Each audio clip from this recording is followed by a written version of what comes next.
Hello guys.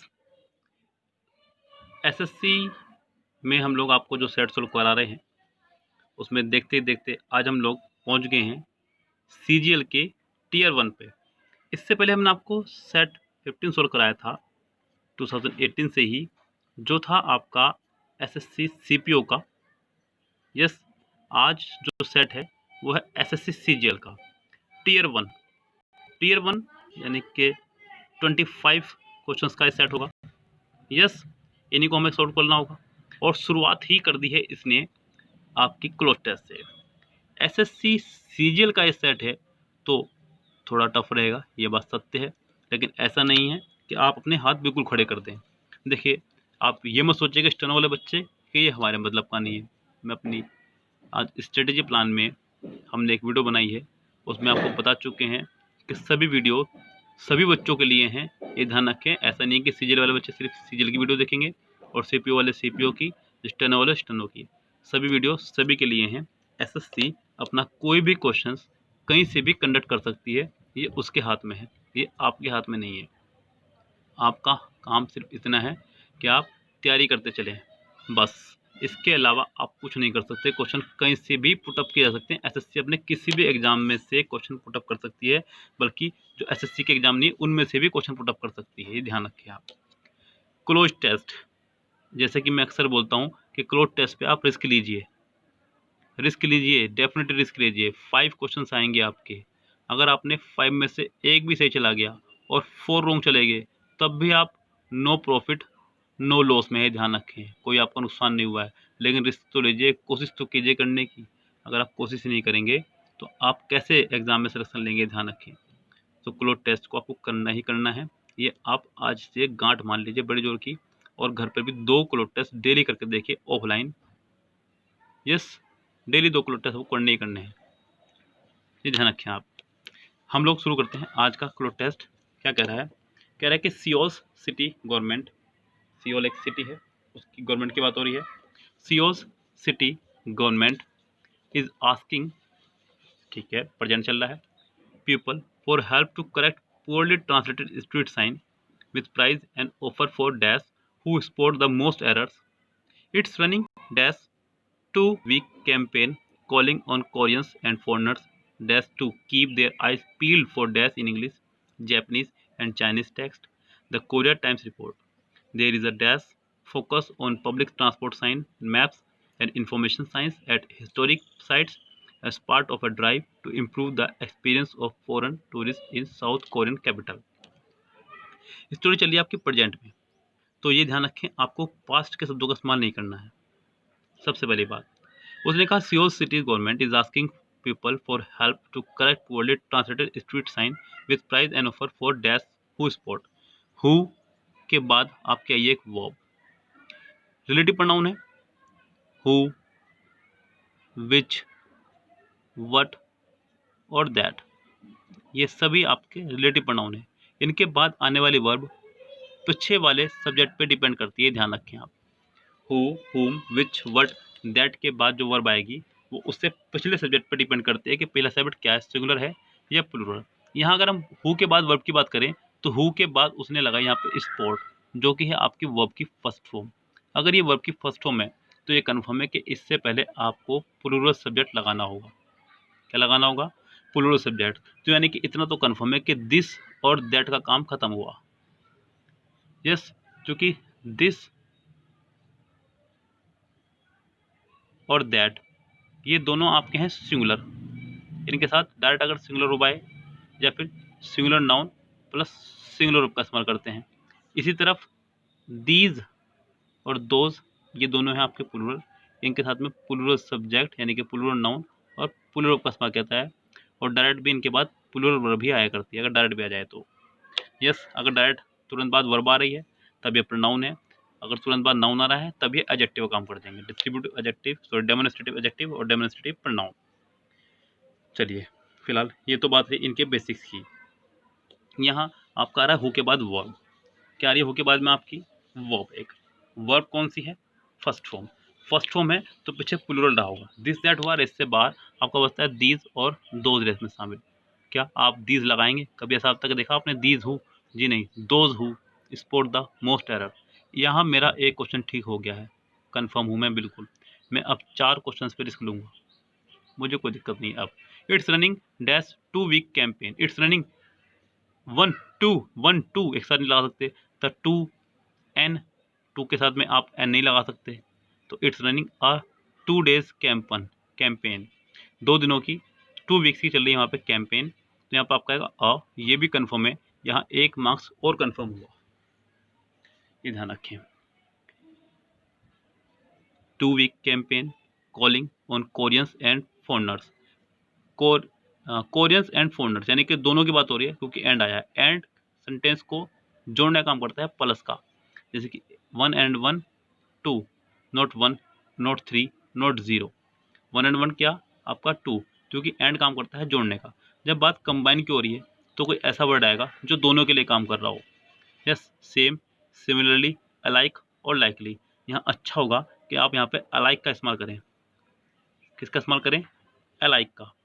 Alike ये एक adjective है जिसका मतलब होता है दोनों में समान रूप से, दोनों में समान रूप से। थर्ड में आपका आएगा alike. Keep their eyes peeled, peel का मतलब होता है, वैसे तो पील का मतलब होता है छीलना, लेकिन आइज के लिए यहाँ पे आंख को खोलना यानी कि चौकन्ना रहना। क्या हो जाएगा इसका मीनिंग यहाँ पे? चौकन्ना रहना। Peeled for dash in English. पहला वर्ड है गुफा, GUFFAW यानी कि बहुत बुरी तरह से हंसना, जोरदार हंसी। उससे अगला वर्ड है आपका ब्लंडर। ब्लंडर मतलब होता है मिस्टेक, गलती, बड़ी गलती लगता है। उसके बाद लगता है ओवरसाइड, ऊपरी तौर पर देखना किसी चीज़ को। नेक्स्ट है आपका मिस्टेक्स। यहाँ पे ये भी कंफर्म है कि इसके बाद प्लूरल नाउन आएगा, क्योंकि पीछे देयर यानी कि प्लूरल इस्तेमाल हुआ है, THEIR, तो आप भी प्लूरल नाउन का इस्तेमाल करेंगे। अगर यहाँ ब्लंडर में ऐसे होता तो ये भी ठीक होता, लेकिन यहाँ है नहीं इसलिए ये बाहर है। ये पहले बाहर हो गया, ये भी बाहर हो गया। आपका बचता है सिर्फ और सिर्फ mistakes. For mistakes in English, Japanese and Chinese text, the Korea times report, there is a dash focus on public, there is a particular focus. Yes, यहाँ कन्फर्म है कि पर्टिकुलर ही आएगा बस, इसमें तो कोई और वर्ड आप लगा ही नहीं सकते। There is a particular focus on public transport sign, तो यानी कि फिफ्थ का हो गया आपका ए। यानी कि पांचों आंसर आपके पास आ चुके हैं। पहले का है बी, सेकंड का है अ यानी कि डी, थर्ड का है सी, फोर्थ का है डी, फिफ्थ का है आपका ए। यस, तो ये हैं आपके आज के लोटस के आंसर। चलते हैं नेक्स्ट पे। नेक्स्ट क्या कहता है आपका है वर्ड, आपको बताना इसका सिनोनिम्स। 6 सेंटेंस। वर्ड है कॉर्स, किसी पर दबाव देना, किसी पर दबाव देना, किसी पर दबाव देना है आपका वर्ड। वोकेबलरी है हमारे पास जो बची हुई। पहला वर्ड है एंचेंट, एंचेंट का मतलब होता है सम्मोहित करना। प्रेशराइज, किसी पर दबाव देना। कजोल, चापलूसी करना, ये मैंने आपको पढ़ाया था कि काजोल फिल्मों में आने के लिए चापलूसी कर रही है अजय देवगन की, काजोल से रख लें। और ली मतलब छोड़ के जाना। यहाँ पर बताना आपको सिनोनिम्स, तो इसका आंसर हो जाएगा आपका बी, करेक्ट। नेक्स्ट पोर्शन है आपका सेंटेंस नंबर 7। आपको बताना है कि इसके किस पार्ट में है ग्रामेटिकली एरर। कह रहा है कि we had to decline several orders in case that the production was held up due to labour strike. We had to decline, sentence में उसने लगाया had plus to plus first form. Sentence compulsion पे जा रहा है। कहाँ जा रहा है? कंपल्सन पे।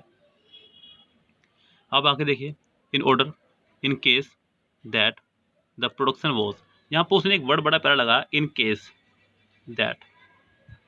ये एज ए कंजक्शन यहाँ काम कर रहा है। और क्यों पता चला मुझे? क्योंकि इसके बाद वाले पार्ट में भी सब्जेक्ट प्लस वर्ब है और पहले वाले पार्ट में भी सब्जेक्ट प्लस वर्ब आया, तो यानी कि सेंटेंस जा रहा है आपका कंजक्शन पे। लेकिन ये प्रपोजिशनल कंजक्शन है। प्रपोजिशनल कंजक्शन के बाद आप कभी भी वर्ब का इस्तेमाल नहीं कर सकते। यस, तो आपको इसलिए यहाँ से इन केस हटाना होगा। इन केस की जगह आपको बिल्कुल प्रॉपर कंजक्शन लगानी होगी। कुछ वर्ड ऐसे हैं जो कंजक्शन में भी और प्रपोजिशन में भी कुछ सेम मीनिंग देते हैं, लेकिन प्रपोजिशनल कंजक्शन में आप उनको सेंटेंस में नहीं लगा सकते, यानी कि उनके बाद वर्ब नहीं आ सकती, ध्यान रखें। तो आप यहाँ पे कंजक्शन लगाइए, कोई भी कंजक्शन ऑफ रीज़न जो भी आपको पता हो। देखिए, अलग ही एक टॉपिक होता है, मैंने आपको पढ़ाया है, यूट्यूब पे वीडियो मिल जाएगी हमारे, ग्रामर टॉपिक नाम का प्लेलिस्ट में जाइएगा, फोल्डर मिल जाएगा, उसमें रखा हुआ है conjunction of reasons, conjunction of reasons और कंजक्शन ऑफ रिजल्ट। ये 4 कंजक्शन यहाँ बताइए और 4 कंजक्शन यहाँ। फिलहाल कंजक्शन ऑफ रीजन की बात हो रही है तो मैं आपको चारों बता दूं। पहली कंजक्शन ऑफ रीजन आपकी बिकॉज, दूसरी कंजक्शन ऑफ रीजन आपकी सिंस, तीसरी है आपकी एज और फोर्थ है आपकी फॉर। तो ये आपकी कंजक्शन ऑफ रीजन है। आप इनको पढ़ लीजिएगा इस वीडियो में जाकर के, मुश्किल 7-8 मिनट की वीडियो होगी बहुत आराम से। तो यहाँ पे आप इन केस की जगह बिकॉज, सिंस, एज, फॉर में से कोई भी एक लगाइए, सेंटेंस आपका ठीक हो जाएगा। यानी कि इसके ए पार्ट में हो जाएगी फिलहाल एरर। सेंटेंस नंबर 8 देखिए। 8 सेंटेंस में आपको भरना है, फिल करना है आपको। Select the most appropriate word to fill in the blanks. His company has the dash of producing the best cricket balls in the country. His company has the dash. अब यहाँ पे कोई कंपनी है जो ball बना रही है, उसकी बात हो रही है। कंपनी है बॉल बनाने वाली। तो देखिए ध्यान से यहाँ पे, his company has the dash of product producing, opinion मतलब राय, ब्रांड, पोजीशन और रेपुटेशन। यहाँ पर आपका आएगा रेपुटेशन। इसके 2 कारण है। एक तो पीछे लगा है दा के बाद नाउन होना चाहिए था, हालांकि नाउन ये सभी हैं, लेकिन उसके बाद आपका लगा हुआ है ऑफ, और रेपुटेशन के साथ हमेशा ऑफ आता है। इस वजह से आप यहाँ लगाएंगे आप रेपुटेशन, इमेज एक तरह की। तो आपका आंसर हो जाएगा इसका आंसर फिलहाल सी। 8 का आंसर हो जाएगा आपका सी। 9th है आपका वोकेबलरी बेस्ड, और ये वोकेबलरी आपकी पहले सीपीओ के सेट में भी रिपीट हुई थी। इससे पता चलता है कि वोकेबलरी भी रिपीट हो रही है, ध्यान रखें। यस, वोकेबलरी भी रिपीट हो रही है, अच्छे से ध्यान रखें। वर्ड है आपका एक्सपेंशन। एक्सपेंशन का मतलब होता है विस्तार, फैलाना। क्या होता है एक्सपेंशन मतलब? विस्तार करना या फैलाना। आपको बताना है इसका एंटोनियम्स। क्या बताना है आपको इसका? एंटोनियम्स। पहला वर्ड है आपका इन्फ्लेट। यस, क्या वर्ड है आपका? इन्फ्लेशन, कमी। उससे अगला वर्ड है ऑगमेंटेशन, बढ़ोतरी। क्या हो जाएगा? बढ़ोतरी। उससे अगला वर्ड है आपका एक्सटेंशन, डेट वगैरह को आगे बढ़ाना। और कंप्रेशन मतलब होता है किसी चीज़ को सूक्ष्म करना, किसी चीज़ को आकार को संकुचित करना है, छोटा करना है यानी कि। तो यहाँ पे इसका आंसर हो जाएगा फिलहाल डी। अगला है आपका 10 क्वेश्चन नंबर 10 वोकेबलरी बेस्ड है। स्कार्स, स्कार्स का मतलब होता है कमी। आपको बताना है इसका एंटोनिम्स, यानी कि उल्टा वर्ड बताना आपको इसका। तो जरा देखिए, पहला वर्ड है स्केंटी, हालांकि इसको सेंटी ही पढ़ा जाएगा। यस, इसका मतलब होता है बहुत कम। उससे अगला वर्ड आपका फ्यू। फ्यू का मतलब भी होता है बहुत कम। सेल्डम, सेल्डम का मतलब होता है कभी कभार, एडवर्ब ऑफ टाइम है। प्लेंटी मतलब प्रचुर, काफ़ी। तो इसका आंसर हो जाएगा फिलहाल डी ही, प्लेंटीफुल। यस, नेक्स्ट आपको बताना है कि इनमें से कौन सी स्पेलिंग रॉन्ग है। ये भी आपका क्वेश्चन रिपीट है। सीपीओ सेट में मैंने इस क्वेश्चन को कराया था, यानी कि आप लोग एक चीज़ देख रहे हैं कि अभी सिर्फ हम लोगों ने 2018 के सेट नंबर 16 पे हैं और क्वेश्चन रिपीट हो रहे हैं। तो आप समझ सकते हैं कि क्वेश्चन कितने रिपीट होंगे। यहाँ पे आपको बताने की स्पेलिंग रॉन्ग किसकी है। हालांकि साफ दिखाई दे रहा है, पहला ही वर्ड आपका कैलेंडर है, CALENDER। कैलेंडर की स्पेलिंग गलत है, यहाँ पे CLE आना चाहिए था, उसने CLA दे रखा है। तो यानी कि कैलेंडर की स्पेलिंग यहाँ पे है wrong.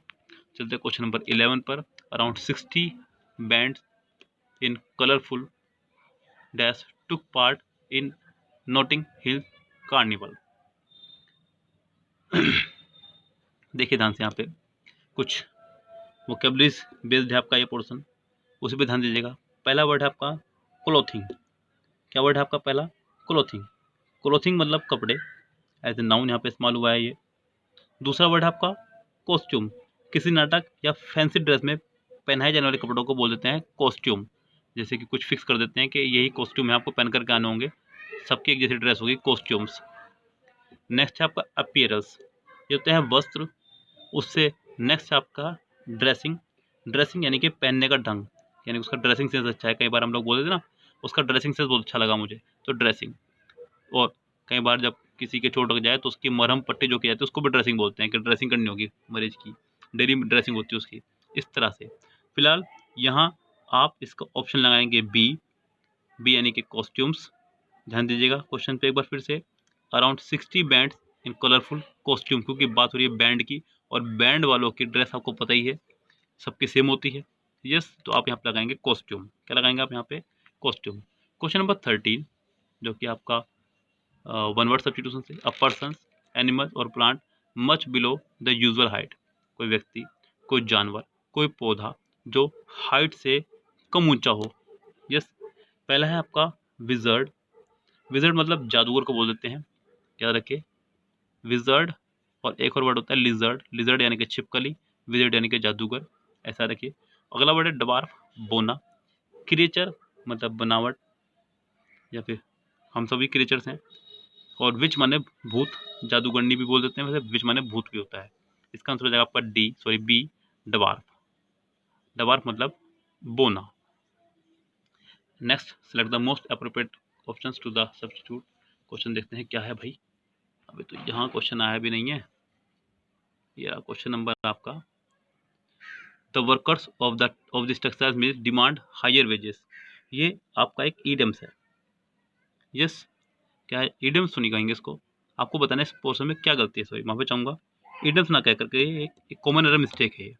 Demand higher wages for a long time, यहाँ सेंटेंस में इस्तेमाल हुआ है सिंस या फॉर का। किसका इस्तेमाल हुआ है? सिंस और फॉर का इस्तेमाल हुआ है। आपको यहाँ पे सिंस और फॉर के इस्तेमाल को देखते हुए लगानी होगी वर्ब, क्योंकि सेंटेंस में कभी भी सिंस या फॉर प्लस टाइम आ जाए, अगर सेंटेंस में लास्ट में सिंस या फॉर प्लस टाइम आ जाए तो आप साथ में हैज बीन, हैव बीन या हैड बीन में से कोई भी एक प्लस आईएनजी का इस्तेमाल करेंगे। Has been, have been, had been में से कोई भी एक प्लस आईएनजी का इस्तेमाल करेंगे। So the worker of this textile factories have been demanding higher wages. Question इस तरह होना चाहिए था, यानी कि इसका पहला ऑप्शन ही करेक्ट हो जाएगा।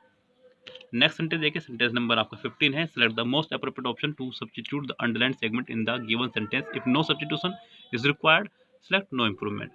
If you park your car here, अगर आप अपनी कार यहाँ पार्क करते हैं, the traffic police has fined you, तो ट्रैफिक पुलिस आपसे फाइन लेगी।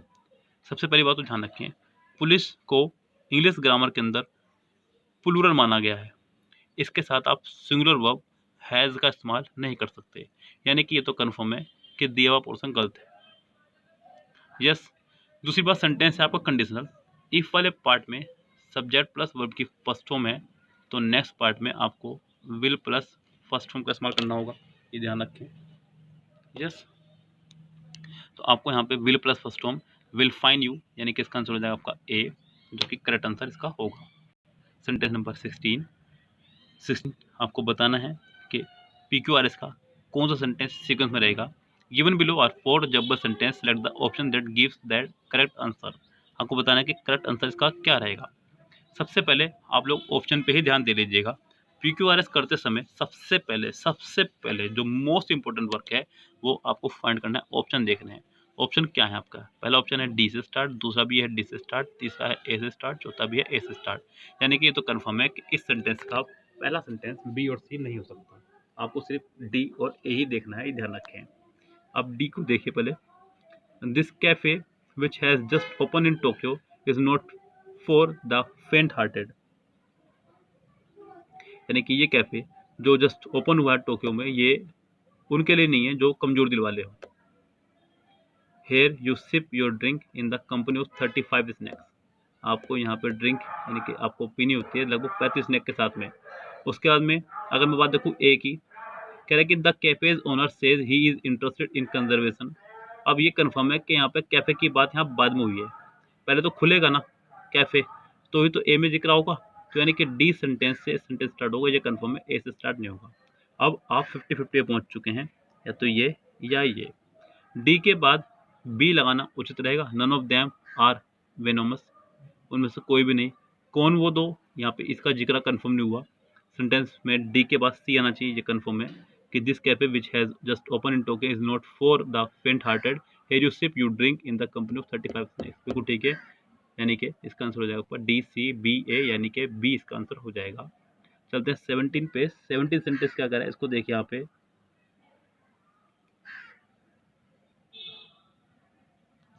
17 सेंटेंस एन एनवायरमेंटल, पहले ऑप्शन देख लीजिए। ऑप्शन आपके ए बी डी, यानी कि सी से स्टार्ट होगा कम से कम, ये बात कंफर्म है। N environmental group performed a necropsy on the animal and found about 40 kilogram of plastic including grocery bags and rice racks.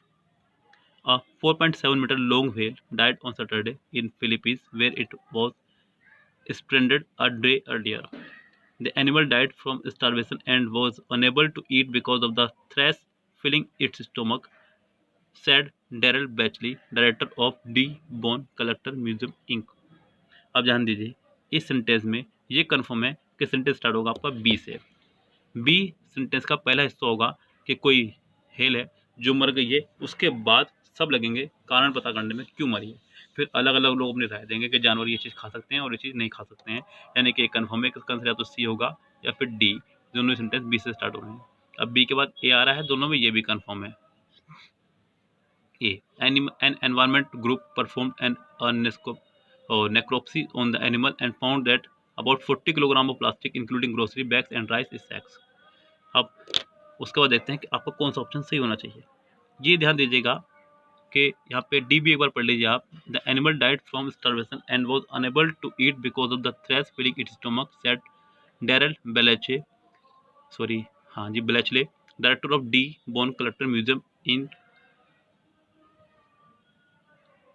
उसके बाद नेक्स्ट पढ़िए C. It is very disgusting and heartbreaking he sad.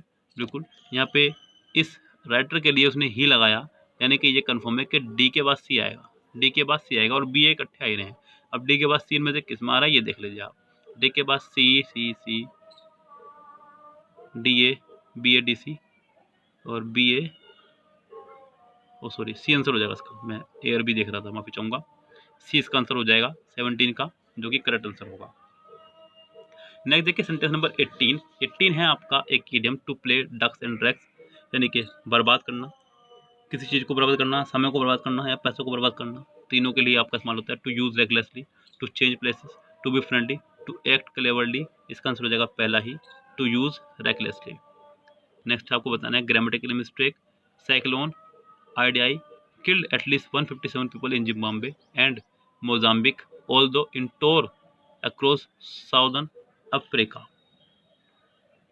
यहाँ पे sentence देखिए, यहाँ पे क्या कह रहा है। Cyclone Idai killed at least 157 people in Zimbabwe and Mozambique, although it tore across southern Africa. हालांकि यहाँ पे ऑल्दो आपका लगता है विरोधाभास के लिए, लेकिन इस सेंटेंस में कहीं भी विरोधाभास का भाव नहीं निकल कर आ रहा है।